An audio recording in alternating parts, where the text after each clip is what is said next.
Namaste students, I GVN Dr. Bina Diwan. Today's our topic is interpretation and conversion under Muslim law. How does Sharia law view religious conversion? Conversion by Muslims to other faiths is forbidden under most interpretation of Sharia and converts are considered apostates. Non-Muslim, however, are allowed to convert into Islam. Some Muslim clerics equate the apostasy to treason, a crime punishable by death. The legal precedent stretches back to the 7th century when Prophet Muhammad ordered a Muslim man to death who joined the enemies of Islam at a time of war. However, because apostasy is not a crime under the criminal code of Muslim states, generally the murtad apostate is not subject to any criminal sanction. The Quran contains a provision that says, "He who has embraced Islam and then abandons it will receive punishment in hell after judgment." Mr. Cherif Besnoi, an expert on Islamic law at DePaul University College of Law, and therefore there is no punishment on earth. But tradition scholars, in Besnoi's opinion,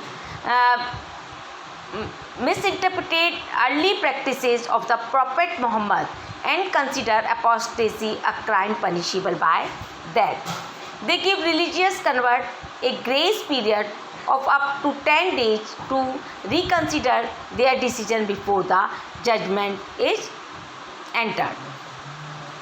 In most Muslim states, matters of marriage, divorce, inheritance, and other person status areas are handled by Sharia courts, whose judges tend to be conservative. Yet some experts say these courts' interpretation of Sharia law is outdated.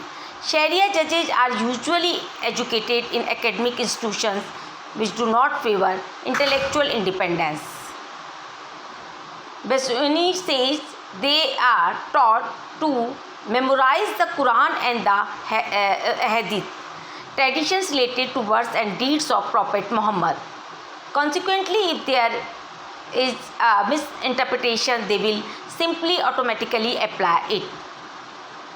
Other legal experts say Sharia judges are simply upholding an interpretation of Islamic law by the majority of the world's Muslims. Most Muslim states have different bodies of law that apply to such matters as criminal, civil, commercial, labor, and tax matters, which with a few exceptions are handled by lay judges who are educated in secular law schools. In some states, there are Sharia trained judges who deal with matters personal statutes, that is marriage. Only in a few states like Saudi Arabia, Sudan, and Pakistan will Sharia enter into other areas of the law. Thank you. If you have any doubt, you can write your doubts in comment box. Thank you. Thank you so much.